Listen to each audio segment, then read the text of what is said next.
Hi, this is Jaya. In this video, we shall see the summary of The Carpenter's Son, a poem by A. Housman. This is a part of A Shropshire Lad and it is very famous for its melancholic tone. The phrase Carpenter's Son is also used in biblical context to refer to Jesus Christ. Alfred Edward Housman is best known for his A Shropshire Lad poems. In The Carpenter's Son, Housman uses imagery to reflect upon Jesus Christ's last few hours as he dies upon a cross. Housman lived a pious life until the death of his mother. Apparently, Housman prayed for weeks asking the God to spare his mother from a sickness. However, when she died on his 12th birthday, he slowly began to reject his church and the religion affiliated with it. Biblical records show that Saint Joseph, that is, Jesus Christ, human father, was indeed a carpenter. Housman describes Christ as a common man being hung, and to do this, he assumes the persona of the Lord and speaks in first person. In the first stanza, Housman introduces the central theme of his poem. He tells his readers, "Fare you well, for ill fare I. Live, lads, and I will die." And the same lines are repeated in the final stanza. The Bible teaches that He, that is God, died on a cross to save all from sin.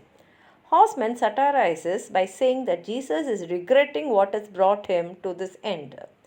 By regarding the Lord as a mere carpenter's son and not as the Son of Man, that is God, Housman suggests that all of Christ's work was in vain. Again, this relates back to his frustration with the church itself. In the second stanza, Housman creates an image of Christ lamenting his misfortune. Christ considers what would have happened had he become an apprentice to his father. He wishes that he had stuck to the wood and tool used in the trade of a carpenter. However, he now knows that he will be crucified for his rejection of a passive stance in life. Housman and Christ regret their faith and contemplate other paths that they may have chosen, in Housman's case, the path which led towards atheism. In the third stanza, Christ laments that if he had become a woodworker himself, he would have escaped the pain through which he had to go. In the fourth stanza, Christ continues speaking to his followers. Housman makes it obvious that Christ was not well liked among his neighbors in his time. He brings to mind the treatment Jesus received on his way to Calvary and as he was nailed to his cross. According to the Bible, spectators would spit at Jesus, slap him, and throw refuse across his path on his way to his death. He was treated even more terribly in his dying than he had been treated during his lifetime. Housman shows his satiric edge once again as Christ doubts his actions. In the fifth stanza, Housman illustrates a scene after Jesus Christ has been nailed to his cross. The Bible explains, when they came to the place called the skull, they crucified him and the criminals there, one on his right and the other on his left. While all three will die in the same way, their crimes are very different. Jesus tells his friends to live a normal life. The Christian faith teaches that its followers should do what is good and just. In the final stanza, he tells them to avoid his fate and not end up as he does.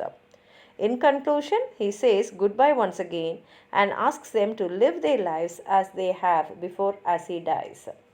Now let's read the poem. Here the hangman stops his cart. Now the best of friends must part. Fare you well, for ill fare I. Live, lads, and I will die. Oh, at home had I but stayed, apprenticed to my father's trade. Had I stuck to plane and addis, I had not been lost, my lads. Then I might have built perhaps gallows trees for other chaps. Never dangled on my own had I left but ill alone. Now you see, they hang me high, and the people passing by stop to shake their fist and curse. So it is come from ill to worse. Here hang I, and right and left, two poor fellows hang for theft. All the same's the luck we prove. though the midmost hangs for love. Comrades, all that stand and gaze, walk henceforth in other ways. See my neck and save your own. Comrades, all leave ill alone. Make some day a decent end, shrewder fellows than your friend. Fare you well, for ill fare I. Live, lads, and I will die. Here ends the poem. If you have anything more to add on to what I've said, please write it in the comment box. Like the video, share it with your friends, and if you have not subscribed my channel, please subscribe and support. Thank you.